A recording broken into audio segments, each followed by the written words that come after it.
Visit ಮೊದಲಿಗೆ government first grade college for women ಇಲ್ಲಿನ ಮಕ್ಕಳಿಗೆ ಸ್ಪೆಷಲಿ ಮಹಿಳೆಯರಿಗೆ ಇಲ್ಲಿ ಓದ್ತಾ ಇರುವಂಥ ವಿದ್ಯಾರ್ಥಿನಿಯರಿಗೆ ಅರಿವಿನ ಕಾರ್ಯಕ್ರಮ, ಸ್ಪೆಷಲಿ ಕರ್ನಾಟಕದ ಹೆಲ್ಪ್ ಲೈನ್ಸು, ಸೈಬರ್ ಕ್ರೈಮ್ ಬಗ್ಗೆ, ಮತ್ತು ಇಲ್ಲಿರುವಂಥ ಡಿಸ್ಟ್ರಿಕ್ಟ್ ಲೀಗಲ್ ಸೆಲ್ ಅಥಾರಿಟಿಯ ಬಗ್ಗೆ, ಅವರಿಗೆ ಏನೇ ಆದರೂ ಕಾನೂನು ಎಷ್ಟು ಅವ್ರಿಗೆ ಶಕ್ತಿ ತುಂಬಲ್ಲದು ಅಂತ.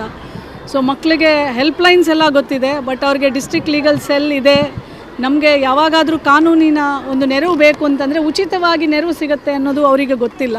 ಸೊ ಹಾಗಾಗಿ ಅದು ಒಂದು. ಮತ್ತು ಕಾಲೇಜಿನಲ್ಲಿ ಇಂಟರ್ನಲ್ ಕಂಪ್ಲೇಂಟ್ ಕಮಿಟಿ ಅಂದರೆ 10ಕ್ಕಿಂತ ಹೆಚ್ಚು ಮಹಿಳೆಯರು ಕೆಲಸ ಮಾಡೋ ಒಂದು ಸ್ಥಳದಲ್ಲಿ ಇಂಟರ್ನಲ್ ಕಂಪ್ಲೇಂಟ್ ಕಮಿಟಿ ಇರಬೇಕು. ಯಾಕೆಂದರೆ ಯಾವುದೇ ಹೆಣ್ಣು ಮಗಳ ಮೇಲೆ ದೌರ್ಜನ್ಯ ಆದಾಗ ಆ ಕಂಪ್ಲೇಂಟ್ ಕಮಿಟಿನೇ ಮೊದಲಿಗೆ ಅವರು ಅಪ್ರೋಚ್ ಮಾಡಬೇಕಾಗಿರೋದು. ಅದನ್ನೆಲ್ಲ ಇವತ್ತು ನೋಡಿದೆ. ಈಗ ನಮ್ಮ SBI ಅಲ್ಲಿ ಮೀನುಗಾರರ ಹೆಣ್ಮಕ್ಕಳ ಜೊತೆ ಒಂದು ಸಂವಾದ ಇದೆ. ಅವರ ಸಮಸ್ಯೆಗಳಿಗೆ ಎಲ್ಲ ಅಧಿಕಾರಿಗಳ ಜೊತೆ ಈಗ ಸ್ಪಂದನೆ ಮಾಡುವಂಥ ಕಾರ್ಯಕ್ರಮ. ನಿನ್ನೆ ರಾತ್ರಿ KSRTC ಬಸ್ ಸ್ಟ್ಯಾಂಡಿಗೆ ವಿಸಿಟ್ ಕೊಟ್ಟಿದ್ದೆ. ಸೊ ನಾವು ಎಲ್ಲ ಇದು 26ನೇ ಜಿಲ್ಲೆ ನಾನು ಪ್ರವಾಸ ಮಾಡ್ತಾ ಇರೋದು. ಹಾಗೆ ನೋಡಿದಾಗ ಇಲ್ಲಿನ ಬಾತ್ರೂಮ್ಸು, ಶೌಚಾಲಯ ಎಲ್ಲ ಹೈಟೆಕ್ ರೀತಿಯಲ್ಲಿ ಕೆಲಸ ಮಾಡ್ತಾ ಇರೋದು ನೋಡಿ ನನಗೆ ಖುಷಿ ಆಯಿತು. ಆ್ಯಕ್ಚುಲಿ ಸತ್ಯವಾದ ಮಾತು. 21 CCTVಗಳಿದ್ದಾವೆ, ಎಲ್ಲ ವರ್ಕ್ ಆಗ್ತವೆ ಎಲ್ಲದಕ್ಕೂ. ಬಸ್ ಸ್ಟ್ಯಾಂಡಲ್ಲಿ ಯೂಶ್ವಲಿ ನಾವು ನೋಡೋದೇ ಅದು ಶೌಚಾಲಯ, CCTV, ಅದ್ರ ಬ್ಯಾಕಪ್ಪು, ಮತ್ತು ತಾಯಿ ಮಗುವನ್ನು ಕೊಠಡಿ. ನಾವು ಅಲ್ಲಿ ಒಂದು ಕೊಠಡಿ ಇದೆ ಆ್ಯಕ್ಚುಲಿ. ಅಲ್ಲಿ ಒಳಗೆ ಹೋದಾಗ ಒಂದು ತಾಯಿ ಒಂದು ಪುಟ್ಟ ಮಗುವನ್ನು ಎದೆಗೆ ತಪ್ಪಿಕೊಂಡು ಮೂಲೆಯಲ್ಲಿ ಕೂತಿದ್ರು. ಅಲ್ಲೊಂದು ತೊಟ್ಲು ಇರಲಿಲ್ಲ. ಅದು ತೊಟ್ಲು ಏನೋ ಹೆಲ್ತ್ ಕ್ಯಾಂಪ್ ಮಾಡಿರೋದ್ರಿಂದ ಆ ತೊಟ್ಲು ತೆಗೆದಿದ್ದೀವಿ ಅಂದರು. ಹಾಗೆ ಮಾಡಬಾರ್ದು, ಹಾಕಬೇಕು, ನೋಡಿ ಅಲ್ಲಿ ಒಂದು ಮಗು ಇದೆ ಅಂತ ಹೇಳಿದೆ. ಮತ್ತು ಇಲ್ಲಿಂದ ಬಿಡುವಂಥ KSRTC ಬಸ್ಸಸ್ಗಳ ಮೇಲೆ ಹೆಲ್ಪ್ ಲೈನ್ ಒಂದು ಮೆನ್ಷನ್ ಆಗಿರಲಿಲ್ಲ, ಅದನ್ನು ಮಾಡೋಕ್ಕೆ ಹೇಳಿದ್ದೇನೆ. ಅದರ್ವೈಸ್ ಕುಡಿಯೋ ನೀರಿಂದ ಎಲ್ಲವೂ KSRTC ಬಸ್ ಸ್ಟ್ಯಾಂಡಲ್ಲಿ ಅಂದರೆ ಹೆಣ್ಣು ಮಗಳಿಗೆ ಬೇಕಾದಂಥ ಅದು ಪೆಟ್ರೋಲಿಂಗ್ ಇರ್ಬೋದು, ಪೊಲೀಸ್ ಅವ್ರದ್ದು ಚೆಕ್ ಪೋಸ್ಟ್ ಇರ್ಬೋದು, ಪ್ರತಿಯೊಂದನ್ನು ನಾನು ನಿನ್ನೆ ಚೆಕ್ ಮಾಡಿದ್ದೇನೆ. ಮತ್ತು ಇಲ್ಲಿಂದ ಸೀದಾ ಅದು ಮೀನುಗಾರರ ಹೆಣ್ಣುಮಗಳು, ಅವಳ ಸಮಸ್ಯೆಗಳು, ಅವಳ ಮೂಲಭೂತ ಸೌಕರ್ಯಗಳು ಅದು ಏನೇನಿದ್ದಾವೆ ಅದನ್ನೆಲ್ಲ ಸರ್ಕಾರದ ಅಧಿಕಾರಿಗಳ ಒಂದಿಗೆ ಈಗ ಅವರನ್ನು ಭೇಟಿ ಮಾಡ್ತೇನೆ.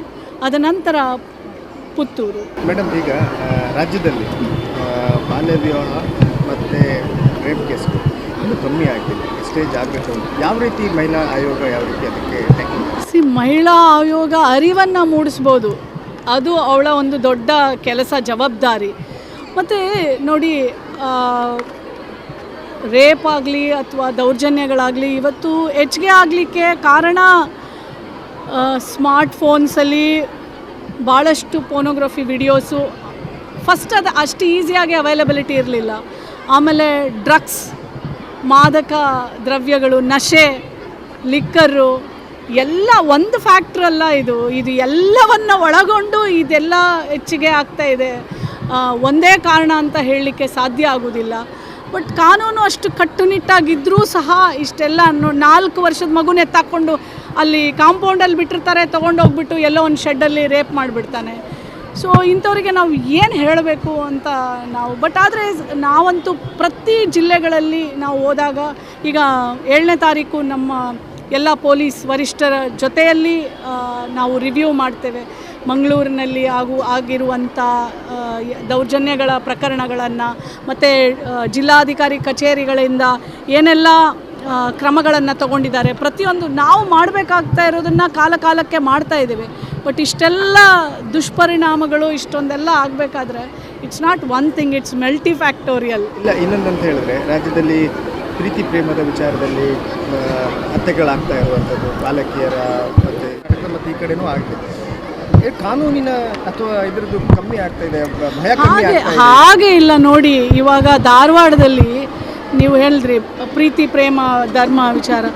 ತಾನು ಎತ್ತ ಮಗಳನ್ನೇ ಒಂದು ದಲಿತ ಮಗನನ್ನು ಮದುವೆ ಮಾಡ್ಕೊಂಡಿದ್ದಾನೆ ಅಂಥೇಳಿ ಕೊಡ್ಲಿಯಿಂದ ತುಂಬಿದ ಬಸ್ರಿ ಇರ್ತಾಳೆ, ಅಪ್ಪನೇ ಕೊಂದಾಕ್ಬಿಡ್ತಾನೆ, ಕೊಡ್ಲಿಯಿಂದ ಕತ್ತರಿಸಿ ಅವಳನ್ನು ಸಾಯಿಸ್ತಾನೆ. ಮತ್ತು ಹೊಟ್ಟೆಯಲ್ಲಿ ಒಂದು ಮಗು ಇರುತ್ತೆ, ಯಾರಿಗೂ ಗೊತ್ತಿರಲ್ಲ, ಅವನು ಕೊಡ್ಲಿ ಎತ್ಕೊಂಬಂದು ತನ್ನ ಮಗಳನ್ನೇ ಸಾಯಿಸ್ತಾನೆ ಅಂತರ್ಜಾತಿ ವಿವಾಹ ಆಗಿರೋದಕ್ಕೆ ಅಂತ.